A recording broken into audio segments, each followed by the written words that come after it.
big warm welcome from all of us here at iTOO. It's lucky to be back with you guys.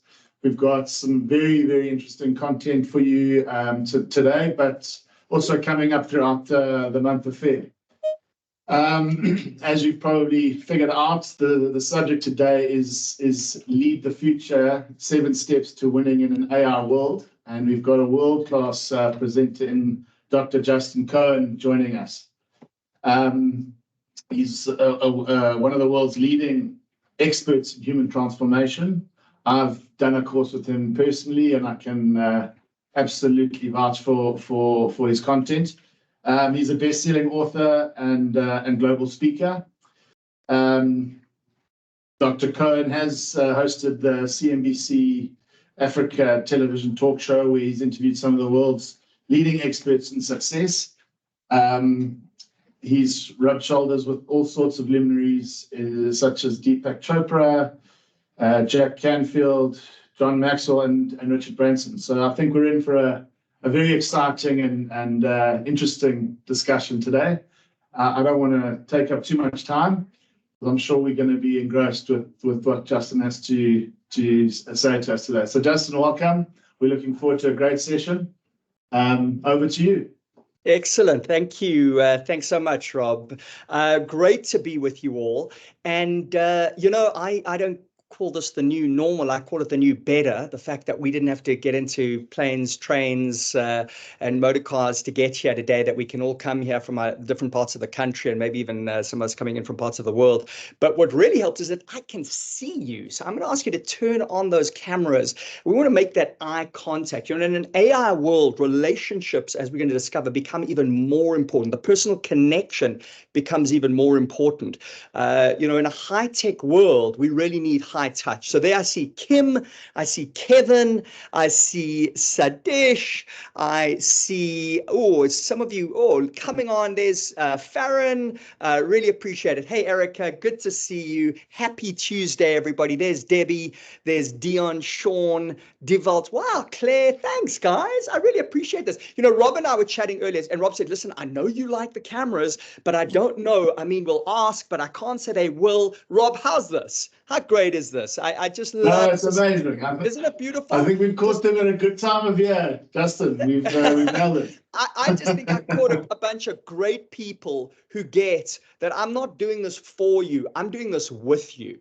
And I feed off your energy. When I see Debbie and that smile, and I see Tracy and Kim, we're in this together, right? This is a conversation, right? And this is something to bear in mind when you meet with your team, when you meet with your clients, right? The more eye contact we can have, the more connection we know. We have much deeper learning. We have much deeper connection, and that means that we get better results. So I know that I still find it a little odd that sometimes people come into digital meetings with their camera off. And I know sometimes the cameras don't work or whatever it is, but I really think coming into a digital meeting with a camera off is going to be like coming into a physical meeting with a paper bag over our heads, right? I mean, it's just this is going to be the way we do things, and there's a good way to do it. And I can assure you that when we show up in this way, you guys are going to get more out of this. I know I am. I am super, super excited to be with you today.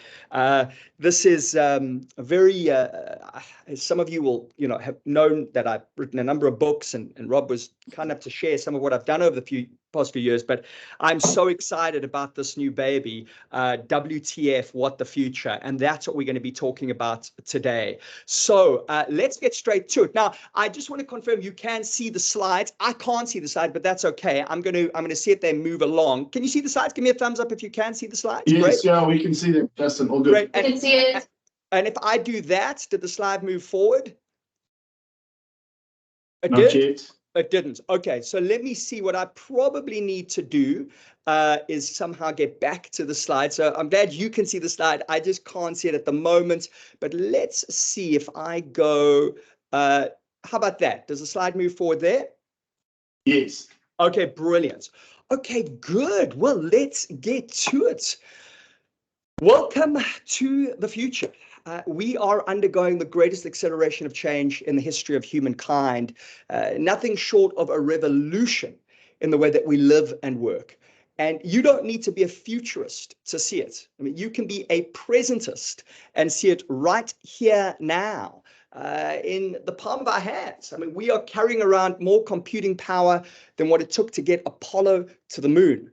And now packed with our very own robot, ChatGPT, which can answer any question in any language. And when it can't, it'll make up something anyway and proclaim it with confidence. You can see it in genetic editing, predicted to become a cure for just about every disease. You can sometimes see it when a slide freezes and they don't move forward. So I'm getting a little bit of a freeze on this slide, so you guys probably aren't seeing the slides, and that's okay. Slides are wallpaper. I wanted you to see these slides because all of these images and videos have been created by AI. You'll even hear it in some of my words. That's right. With me, you get two for the price of one. This is a collaboration that you see here today. So because initially, even if we lose the slides a little bit, I'm just going to, I see there is a little bit of a freeze here. So let's just see if we play around a little bit. This is the joys that we have of this brave new world. Sometimes it doesn't quite work as we might like. Let's see if we can just give me a mo. I'm not going to, if it doesn't work, that's okay. But I want to just see if we can get it to get moving. Okay, it's it's definitely frozen from my side.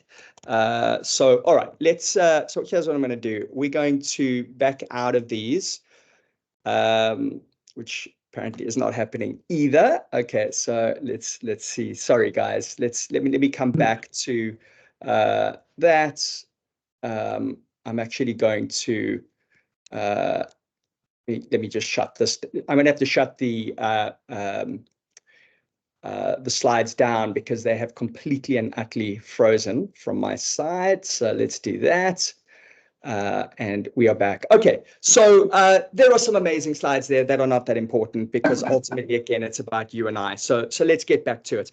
So we really do find ourselves in this incredible world, and you only have to look around and see, what is going on right here now. We've got self-driving drone taxis that have been launched in Dubai.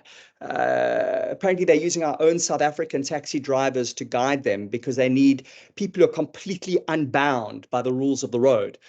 Self-driving drones. No more traffic excuses for coming late to work unless we fall out of the sky, and then we've got a bigger problem. But then again, that's unlikely to happen. So over 90% of accidents are caused by human error. Take humans out of the equation, and we could save over 1 million lives a year. Forget don't drink and drive. Maybe one day it'll be don't drive, drinking optional. Well, if human drivers ever get banned, what about human judges? Before eating lunch, a judge is 65% less likely to grant parole than after lunch. Why? Ever been hangry, angry because you're hungry? Well, judges are no different, and that affects their judgments. And that's why sometimes justice is whether the judge ate lunch. Imagine being a prisoner, an innocent prisoner, in front of that judge. Your Honor, please, I don't expect mercy, just eat something, right? Apparently, there is such a thing as a free lunch. He eats lunch and I go free. So if AI can already do all of that, what are the chances that one day it'll do what you and I can? Well, according to many AI experts, there is no reason why ultimately I'm hearing switch on his camera. Guys, are you not seeing me? Let's just see. Give me a thumbs up if you can see me.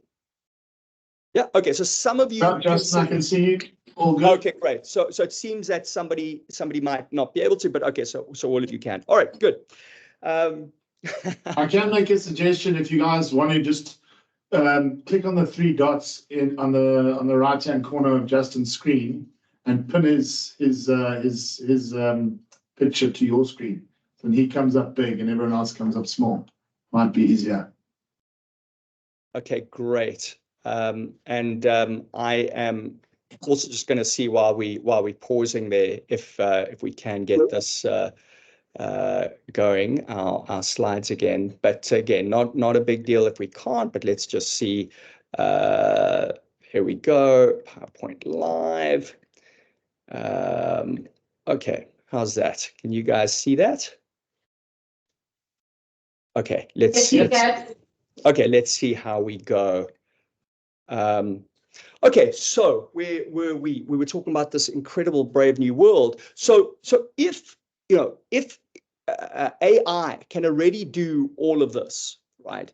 What are the chances that one day, there's the judge, one day it'll do what you and I can do? Well, according to many AI experts, there's no reason why ultimately AI shouldn't be able to do just about anything, because all we do, any human behavior, say from serving a customer to finding a cure for cancer, really boils down to an input, something that we do that produces an output, a goal. And that's really all computers do. They convert inputs into outputs based on the rules that we give them. But the latest computers aren't just playing by our rules, they're playing by their own. And that's why from chess to go to virtually any other game that you can think of, computers are kicking our humanoid butts. But while information travels in a human brain at a not too shabby 100 meters per second, information travels in a computer at, wait for it, 300 million meters per second. That is literally the speed of light. So, yes, but right now, clearly, computers cannot do everything that we can. But what are the chances that one day they will? Well, let me be very clear. I am no futurist. Futurists are a bit like fortune tellers, only they get paid a lot more to predict what nobody remembers when it doesn't happen. Far more effective than any futurist are what we call wisdom of crowds, groups of professionals, interestingly, and amateurs who have their own forecasts. We then aggregate those forecasts, and the result that we get from the group is almost always better than any single individual. Now, Metaculus is an online prediction site that predicts everything from who's going to win the Super Bowl to when we'll have super intelligence, effectively when a computer is more powerful, smarter than a human. Now, about 18 months ago, Metaculus was predicting this for the early 2040s. After last year, with just an unbelievable range of breakthroughs, that prediction, folks, has now come down to the early 2030s. Now, don't take their word for it. Consider the evidence for yourself. If you want to see why they might have a point, we need to go not into the future, but into the past, specifically 1965. See, this is when Gordon Moore, one of the founders of Intel, notices that the amount of circuits on a computer chip is doubling every 18 months. What that means is computer power is doubling every 18 months. Now, doubling is what we call exponential change, right? We are in the age of exponential growth. So you want to compare exponential to linear. So let's say you've got 30 steps. If you were going to take them in a linear fashion, the way human progress happened for millennia, you go 1, 2, 3, 4, 5, 6, and you eventually get to the number 30. But if you're going to take those 30 steps exponentially, you double. So what does that take you to? 1, 2, 2, 4, 4, 8, 8, 16, 16, 32. Now, if you keep doubling, 30 steps, you keep doubling, 32, 64. By the time you get to your 30th step, what number are you on? Anybody? Wild guess? 1 billion. That's doubling. That's the difference between linear growth and exponential growth. Take all the computing power in the world right now. 18 months from now, it doubles. Another 18 months, that doubles. And now, can you see where we might be in the 2030s? So what would a super intelligent computer do? Well, Einstein had an IQ of 1,000. I beg your pardon. Einstein had an IQ of 160. Imagine a computer had an IQ double that, triple that, or say an IQ of 1,000. Asking what it would do is like me, trying to predict what my cat thinks I'm going to do. Right? It just, the intelligence gap between us and it would just be too great to figure that out. Now, Ray Kurzweil, who was the head of innovation of Google, believes that we can't really say, and so that's why he calls it a singularity. And a singularity is a fundamental rupture in the history of humankind. But he believes that we will solve many of our most pressing problems, from poverty to disease, climate change, and maybe even, wait for it, death. And this is why, by the way, this is the only image in this entire deck that is not AI generated. This is a real Times Magazine cover article, 2045, the year that man becomes immortal. Just think about it. All you need to do is eat healthy and exercise until the singularity, and you could live forever. Now, of course, we don't know that that is going to happen. Remember, I'm no futurist. I'm not predicting that this is going to happen. It might take a lot longer. We might just not be understanding something fundamental about human intelligence, and that computers aren't going to get there. And hey, we've also got to be careful about AI. As you know, there are safety issues like nuclear power. This is something that can be used for good or for bad. Unfortunately, governments are starting to step in. You guys know full well about cybercrime. What is the rate of cybercrime? I think it's something like what, $4-5 trillion a year, right? So there is a shadow side to this, and we need to make sure that we take, the services that you guys are providing are going to become more and more important in this world, right? We are going to. I don't even know how you guys figure out that insurance, but it's something that we all need. You have a service that is profoundly valuable and become even more profoundly valuable for us all.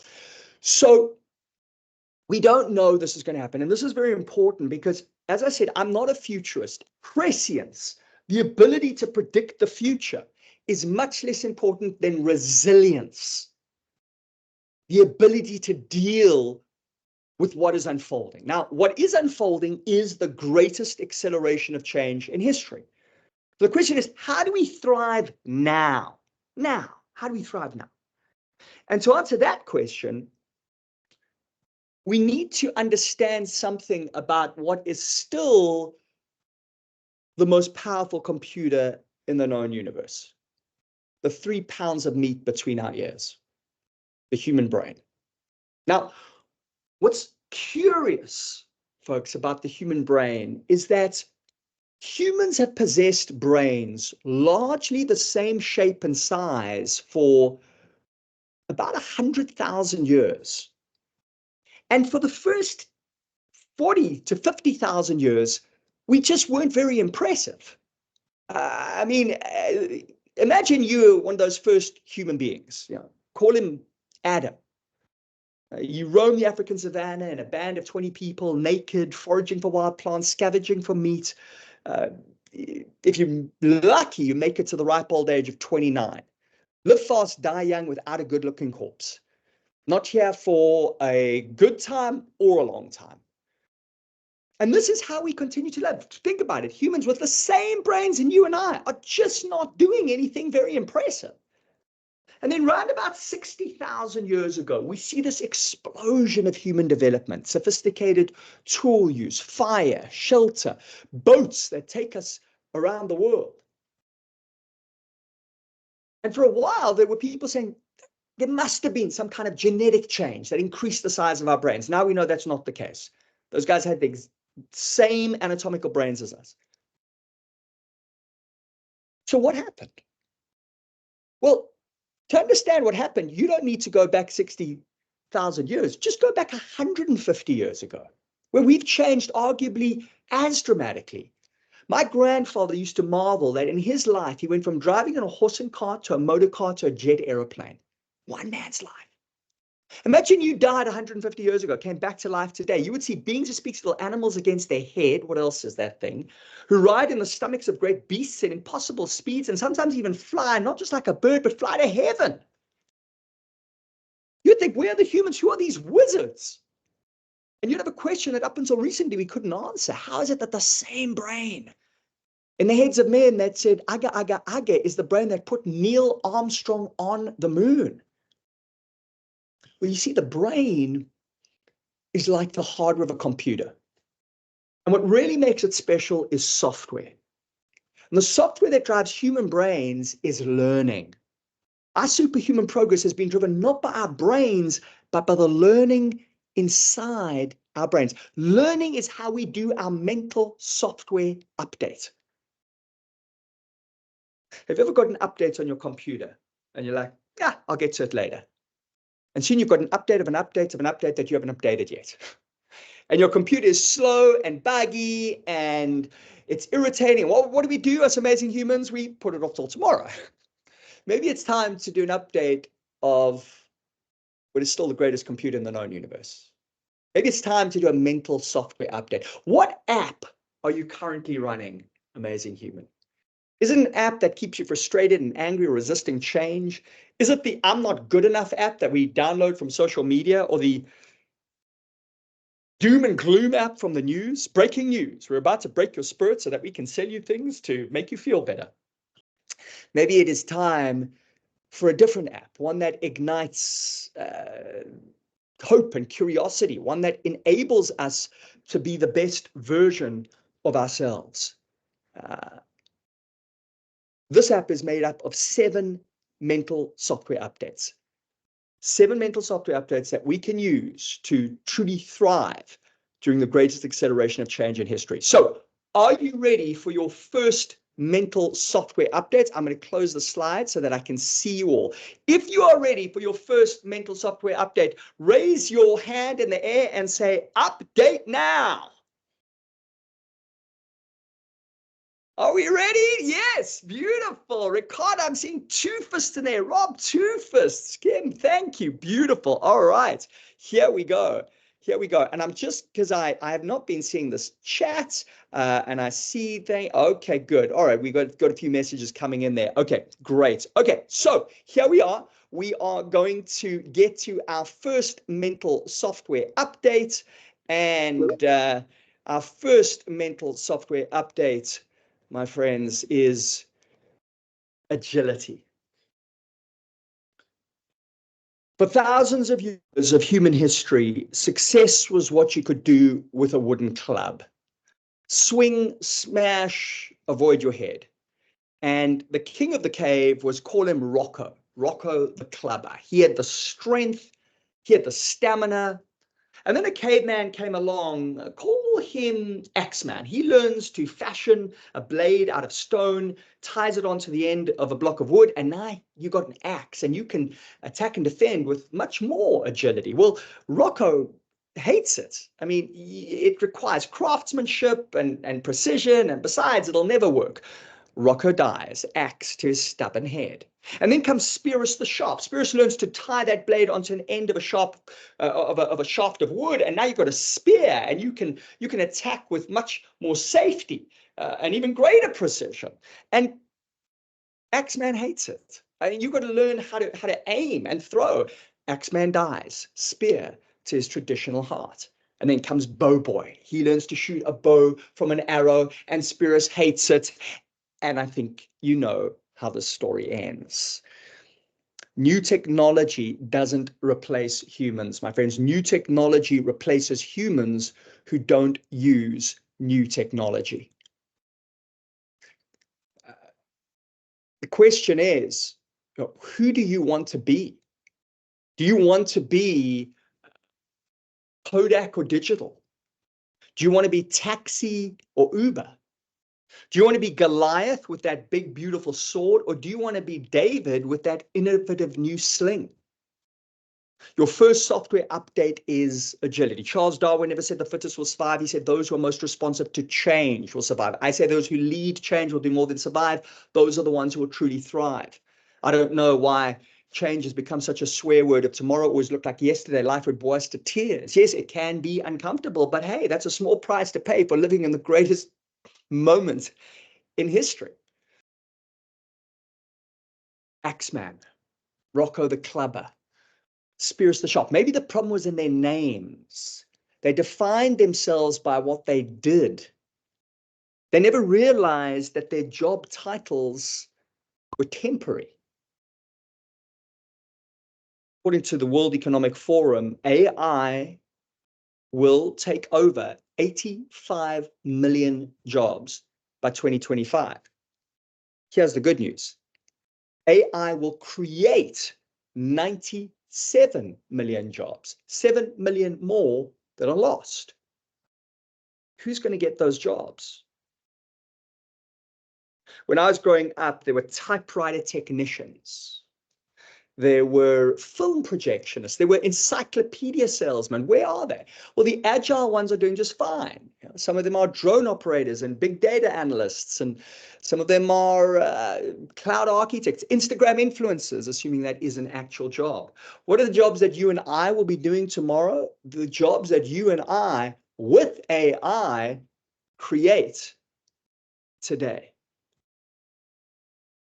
But if we're going to create and deliver on those jobs, we need to be continual learners.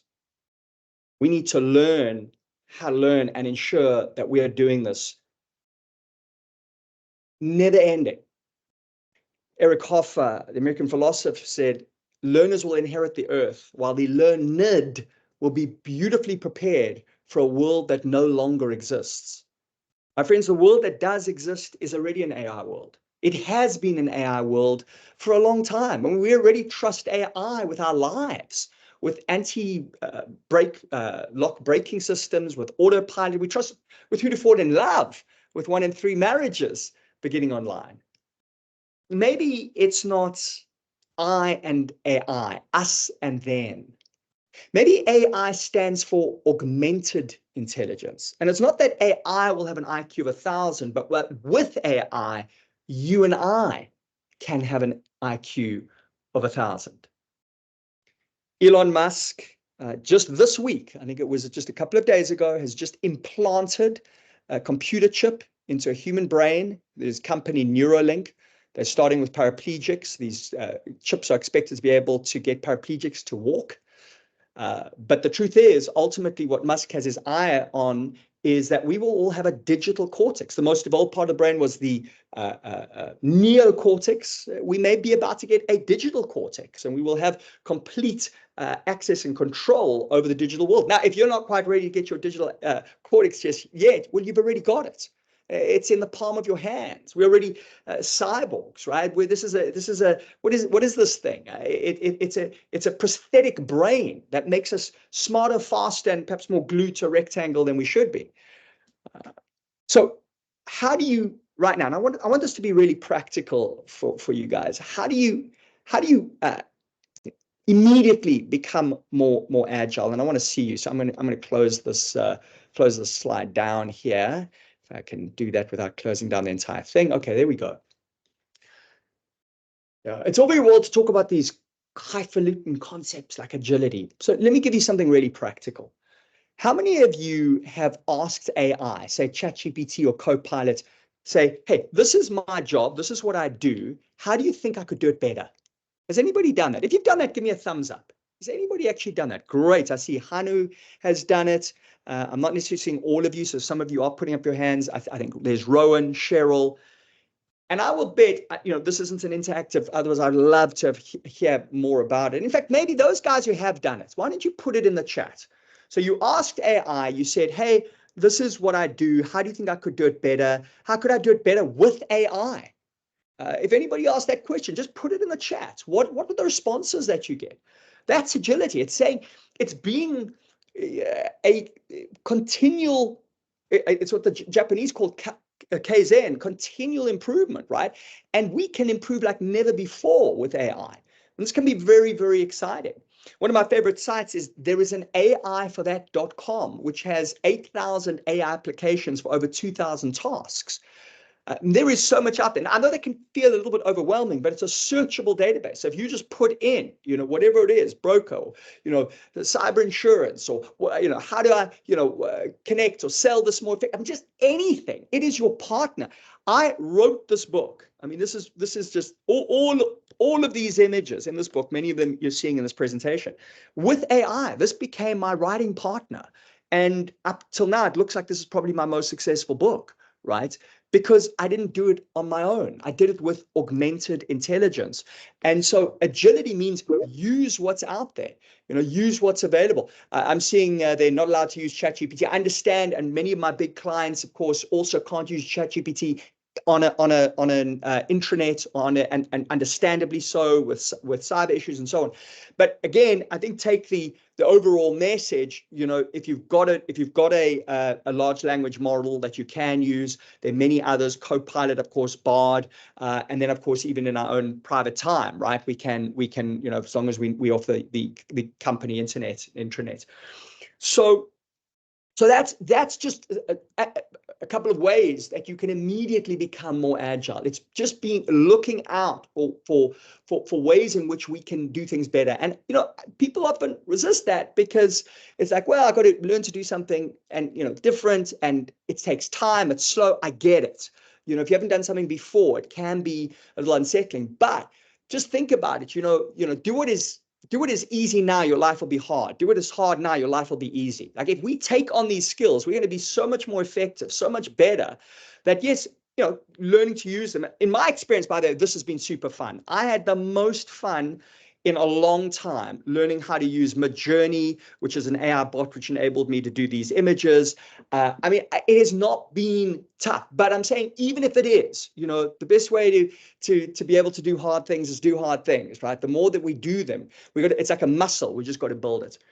All right, this brings us to our second mental software update, because if we're going to actually become more agile, we're really going to have to take on the second mental software update. So are you ready for your second mental software update? If you are, raise your hand in the air and say, update now, baby. All right. Okay, great. Here we go. So your second mental software is personal responsibility. Personal responsibility. In times of great change, we have a choice. We can do nothing or we can change. But doing nothing is also a choice. Now, we don't choose everything that happens to us, but we do choose our response. And this is the meaning of the word responsibility. It is the ability to respond. And as long as we're alive, we have that ability. So are we going to make that choice? J.B. Rod is a professor at Harvard University, says people pretty much either have an internal or external locus of control. People with an external locus of control have a very simple strategy of success. Find somebody to blame. People with an internal locus of control know that they don't control everything, but they're always looking for what they can. And so there's a question that we need to ask ourselves to activate our personal responsibility. And by the way, you can ask this question to overcome any challenge in your life. In fact, if you've got a problem, personal, business, relation, financial, write it down. I'm going to give you a way to break through. Questions are a great way to act. This is a large language model as well. In our brains are large language. There's a lot of information out there. But if we ask the wrong kinds of questions, like why can't I get what I want, you'll find an answer because you're an idiot. It doesn't mean that you are an idiot, but you're presupposing a negative answer, right? So instead of asking questions like why can't I, we need to ask questions like how can I? Or this golden baby that really activates your personal responsibility, what can I do about it? What can I do about it? And you want to write down 5 solutions. Even if you're feeling a little anxious about this world that we live in, what can I do about it? Hey, maybe I can ask ChatGPT, or if not ChatGPT, the AI model that I'm allowed to ask, right? Or maybe I can ask a colleague, what are they doing? How are they navigating this issue? So it's not that we have to have all the answers. But when you ask, what can I do about it? You are the first cause, right? You are then you're empowering yourself. If we look at a lot of anxiety and depression is actually driven by a feeling of disempowerment and this external locus of control that this is all happening to me, right? I'm just sort of like a leaf in the wind. But if we start to activate, our personal responsibility with that question, what can I do about it? We really put ourselves in the driving seat of our lives. So that brings us to our third mental software update. If you're ready for that third mental software update, raise that hand in the air and say, update now, baby. All right, brilliant. Here we go. This is number 3. Whoops. There we go. And we're going to move. There we go. So neuroscientists increasingly call the brain a prediction machine, because if you think about a lot, what we do is we try to anticipate what's going to happen in the near or long-term future, near, medium, or long-term. But it turns out that the predictions that we make have a large impact on the outcomes that we get. My favorite quote on the future actually comes from Abraham Lincoln. Abraham Lincoln said, the best way to predict the future is to create it. Isn't that beautiful? The best way to predict the future is to create it. Because yes, that's goes back to personal responsibility, right? Creating what it is that we want. But that also relates to positivity, because the way to create it is also to change the way that we see it. So if you're a pessimist, I think a couple of years ago, I think I did some work with iTOO on my book, Pitch to Win, my sales program. When we look at top salespeople, the number one quality is optimism. Because we get a lot of rejection. We hear the word no a lot. By the way, positivity doesn't mean expecting to get the best of everything. Positivity means seeing the best in everything that we get. So the pessimist says when they get rejected, they go, they don't like me, they don't like our products, they're never going to buy. The optimist says, hey, you know what? Let me change my approach. Let me get back in there. It takes 12 exposures to a new product or service before people feel comfortable enough to buy. We've all got something called the stranger syndrome. So we're skeptical of new things. So as a new person, new product, new service, your guilt until proven innocence. And so the people who win are the ones who create familiarity. In business, sales, or rather, familiarity doesn't breed contempt, it breeds sales, right? So the more we connect with people, the more likely they are eventually to buy. So who's going to connect more, the pessimist or the optimist? The optimist, right? It becomes a self-fulfilling prophecy. So if you expect the worst, you tend to self-sabotage and often get what you predicted.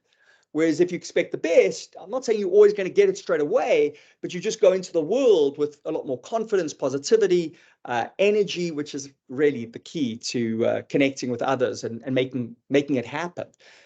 So how do we activate? Because, I was teaching positivity for many years and I started to feel like a bit of a hypocrite because I still noticed I had a lot of negativity. Now, remember, this is an incredible computer, but it has a few has a few bugs. There's a few bugs in our operating system, and one of them is negativity. The brain, there are twice as many words in the English language to describe negative emotions as positive emotions. One step back in achieving our goal reduces our happiness twice as much as a step forward increases it.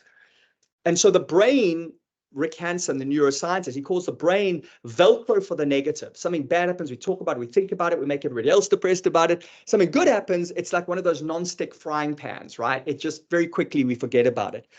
And so given that this is a natural bug in all of our brains, and that's important to understand, you don't want to beat yourself up because of negativity, because beating yourself up because you're negative is not a great way to make you feel more positive. But we can counteract this bug. And this is the software update that we're doing now. The software update is when challenges, and if you notice, this is life. You're either in a problem, emerging from a problem, or about to go into a problem, right? And the reward for solving problems is you serve people more, you get more money, you get more success, and you get bigger problems to solve. And so we've got to change the way that we see the problem, right?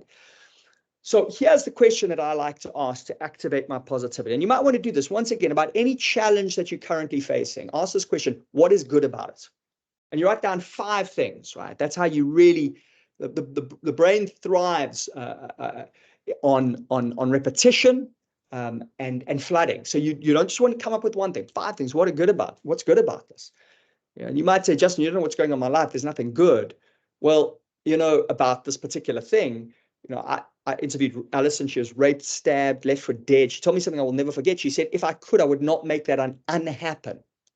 How could she say that? Well, she would tell you, coming so close to death got her to appreciate life so much more. She'll tell you that overcoming this challenge showed her what she was capable of. So she was so empowered. She'll tell you that she's gone on to help so many others because she's been through it. So if Alison can say it about that, I think we can say it about anything. The greatest thing that ever happened to David was Goliath. David couldn't have been David without Goliath.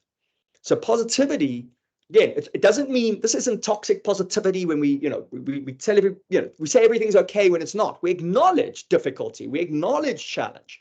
We are empathetic to others who are going through difficulty. Absolutely. But once we've been empathic, once we've acknowledged the pain that we may be in, we start to ask this question, hey, what can I learn from this? How can this make me a better person? How can I grow from this, right? Remember those questions, the quality of the answers depends on the quality of the questions that we ask, right?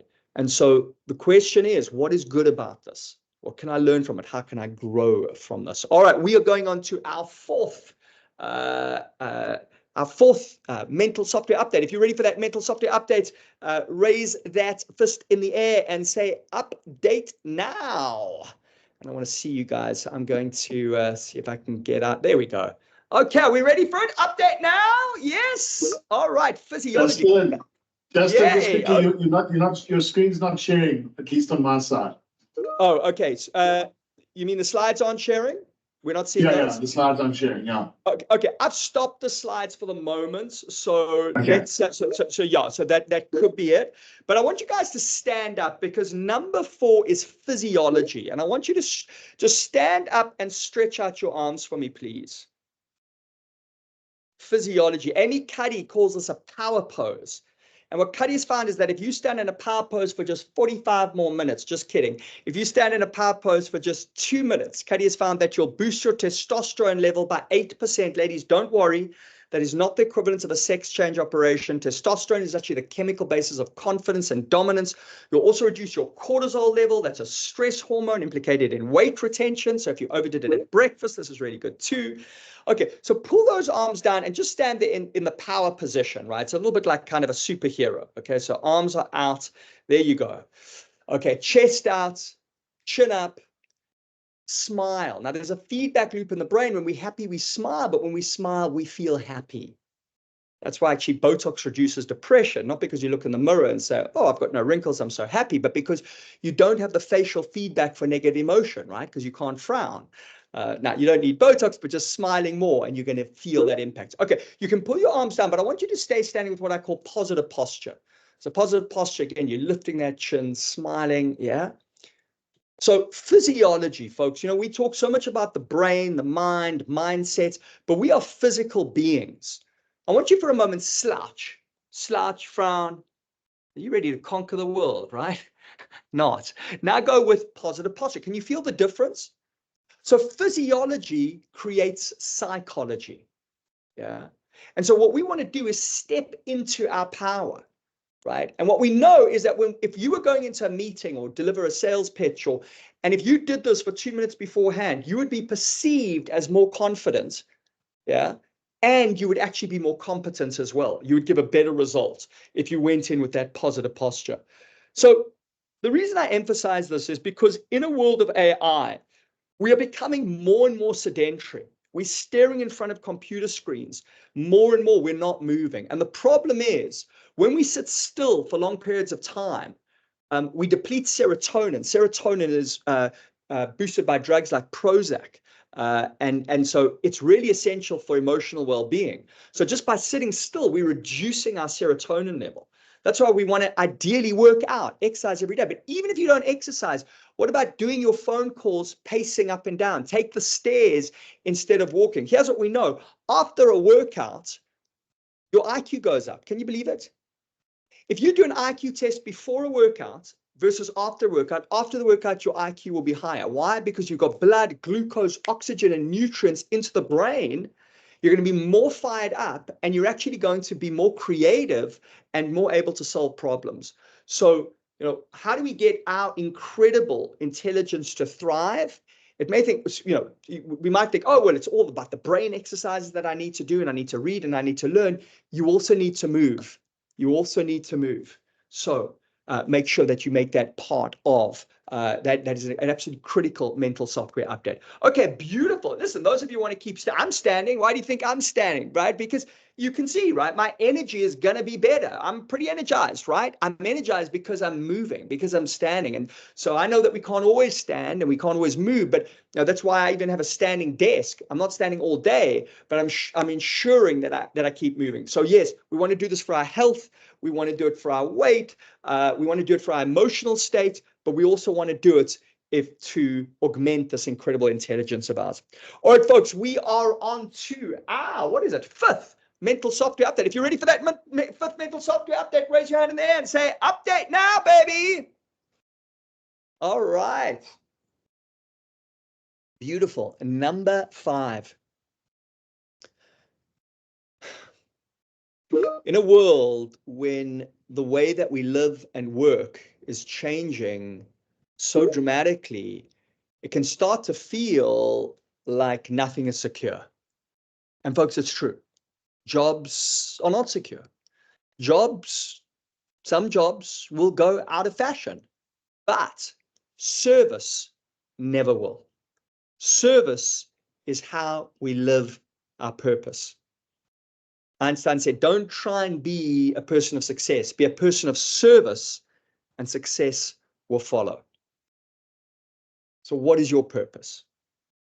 There's two people on a building site in the Middle Ages, and a passerby asks them, what are you doing? On the one replies, I'm cutting stone. It's hard, it's boring, my back is killing me, but at least I get a bowl of soup at the end of the day. He asks the other one, what are you doing?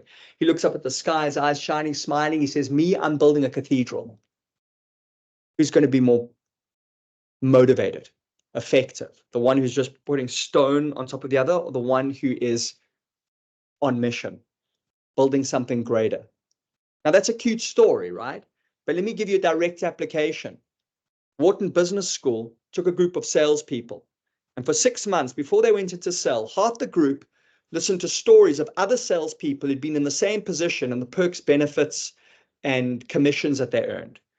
The second group listened to stories of customers whose lives have been positively impacted by the services of this company. Now, if you convert that into your own work, each day you can be thinking, how can I become successful? Or each day you can be thinking, how can I make my clients more successful? How can I protect them? How can I mitigate their risk? How can I ensure that they thrive with some of the shadow side of this brave new world, right? So you're either coming with a what's in it for me attitude, or how I can make a difference. They followed these salespeople for 6 months. They found that the ones who were focusing on the difference that they could make doubled their sales. Just think about it. You've got two salespeople. The one, you just feel like it's all about them. They just want the deal. The other, you feel like, man, they really care about me. And if they thought that I was the wrong client for this product, they would actually tell me. Who are you going to do the business with? Are you going to do it with the missionary or the mercenary? Mercenaries, we're thinking about ourselves. Missionaries, we're thinking about the other. Now, the truth is we're all mercenaries and missionaries. There's nothing wrong about wanting to get rich and successful. We all want that. But when we come in with a mindset of making them successful, that's a much better way to make us successful. So all purpose is contribution.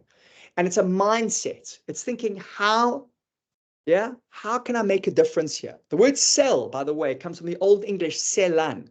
Sellan meant to give.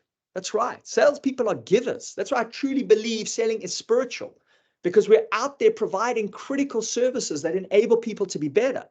But if we're just thinking about ticking a box and getting a commission, we're not going to leverage the power of the purpose that is inherent in what we do. So how do we really download this update? I have a mission statement every day. Before I came into this session, my mission statement is I equip and inspire people and organizations to realize their potential. And it's like a prayer I said every day. And I know that saying that sets my intention. What do we wake up in the morning? If we say, oh my gosh, not another Monday morning, that's going to set us off. That's a very different piece of software to I equip and inspire people to realize their potential. Or yours might be, hey, I enable people to live safely, without risk, or to mitigate risk, or and yes, there's iTOO's mission statement, and there's your personal mission statement, and I think it's important to find that connection.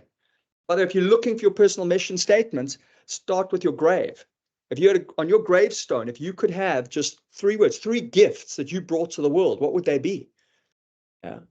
And if you can then boil down that to 1 word and then turn that word into a little slogan, a little something powerful for yourself, might even be just, the thing about a mission statement, it's got to pass the t-shirt statement. It's got to be short, inspiring, and it's got to fit on a t-shirt, and a t-shirt that you would want to wear, that you'd want to tell the world, this is my mission.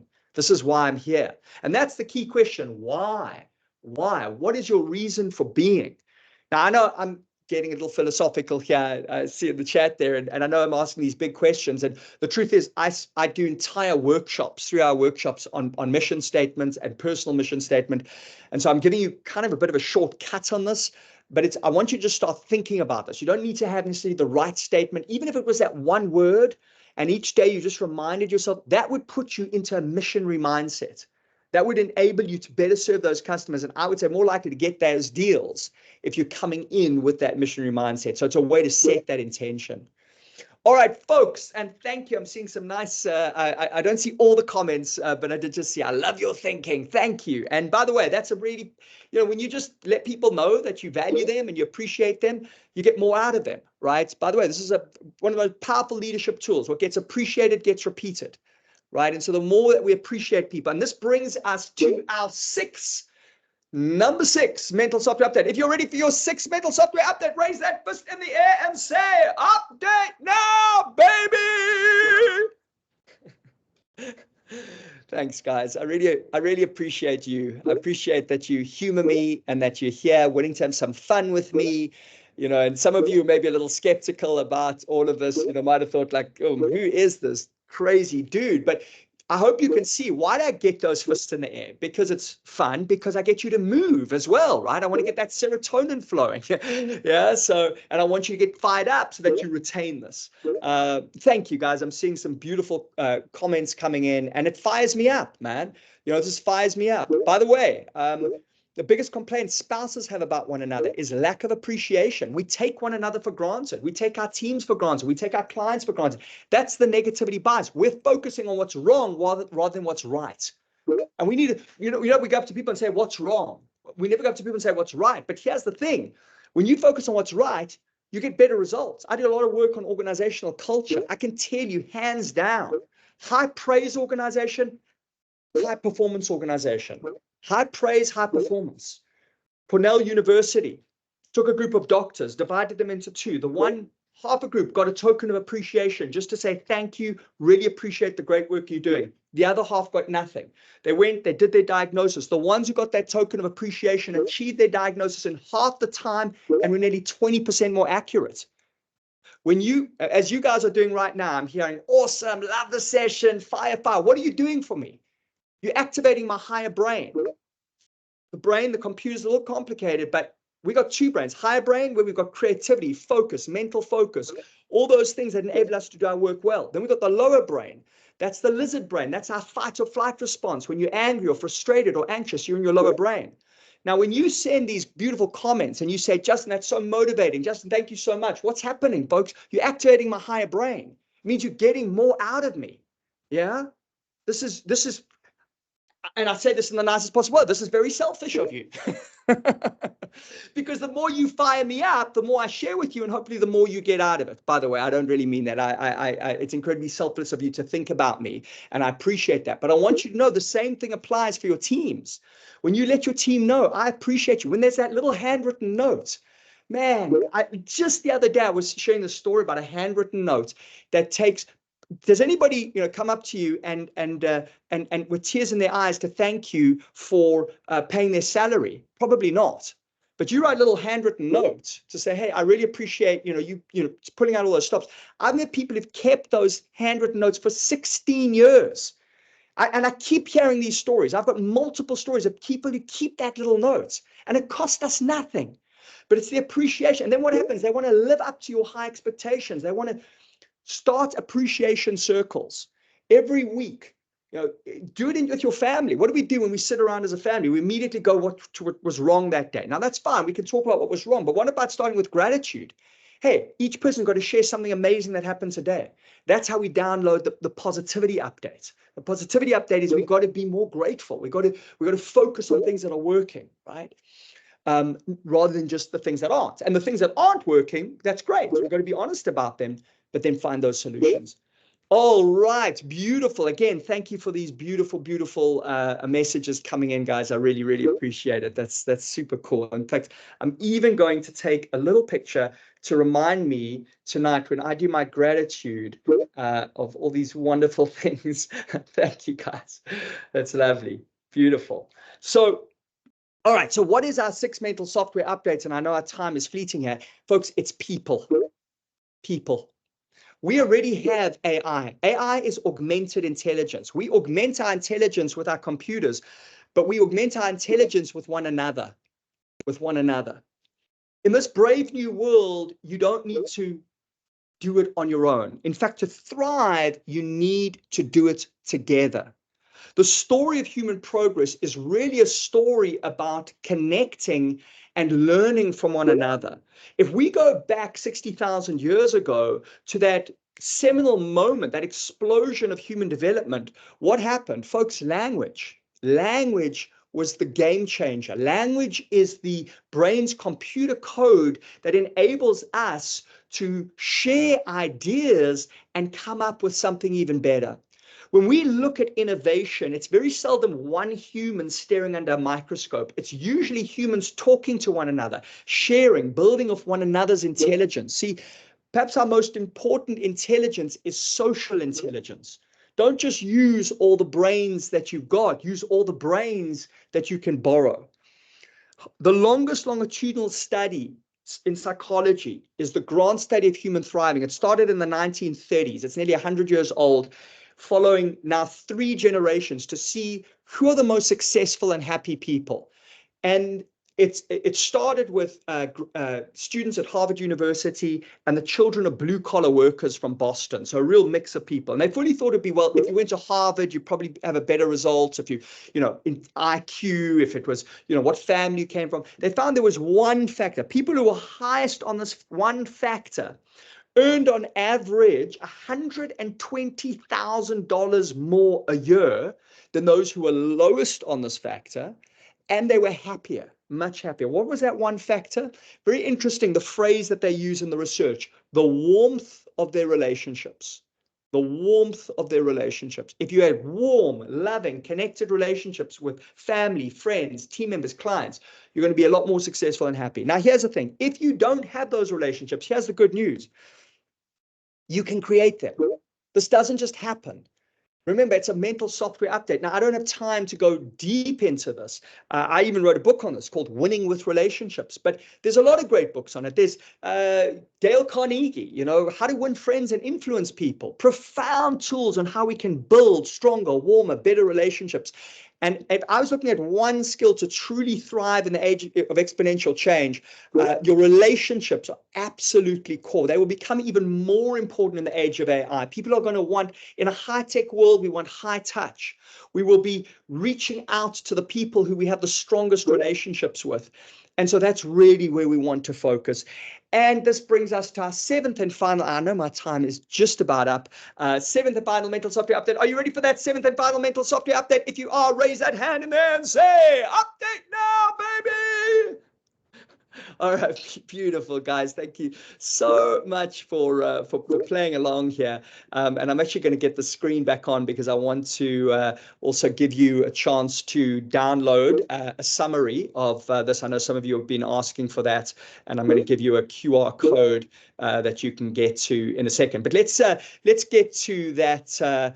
7th update, and there we go. Boom, boom, boom. There's purpose. Aren't these incredible? This is made by a computer, guys. Isn't that exquisite? With me. But I mean, that's an image.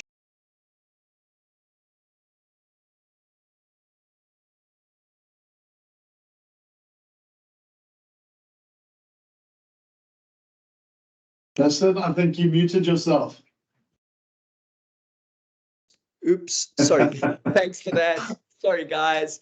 Thank you, Rob. Okay, so I know that our time is up, so we're going to get to our 7th and final mental software update. So, question. Have you got some insight or inspiration from the session? If you have, give me a thumbs up. Brilliant. So Bill Gates says, if you get an insight or inspiration, do something about it within 24 hours or the chances are against you ever doing anything. Pretty sobering, right? So to really, now you can't just do the mental software update, right? You then have to activate the software. How do we activate the software? There's a number of ways to do it, right? With agility, we can go and ask, say, a large language model, how can I do my job better with AI? With personal responsibility, we can look at a problem in our lives and say, hey, what can I do about it, right? That activates personal. With positivity, we can look at a challenge and say, hey, what is good about this? How can I learn from it? What is good about living in the greatest, era of exponential change? So each one of those are things we can do. So I want you to write down something that you're going to do within 24 hours to activate your mental software, your new mental software. So write that down right now. What are you going to do? When are you going to do it? Time frame it. The more like you're more likely to do it if you time frame it. I'm also going to give you all something. If you take on this QR code, you'll be able to download the 7 Mental software updates. Download it on a computer, and then if you're on social media, my handle is Breakthrough with Dr. J, Breakthrough with Dr. J, and that's how we can stay in touch. So, guys, I want to. You have been a phenomenal audience. Truly, truly, truly. I want to thank you all for showing up. You know, you can be in the room but not be in the room. You're like, you showed up, you got in the room, you gave me your energy and your passion, and I've had an absolute joy here, and I hope that you guys have. Let's go out there and truly thrive during what I truly believe is the greatest period of human history. We are so lucky to be alive in this moment. Let's make sure that we truly thrive. Thank you so much. Yes, Justin, thanks very much. I think all the comments and the messages coming through on the chat group just sort of highlights what a special session that was. I know it's been very inspirational to me and most of my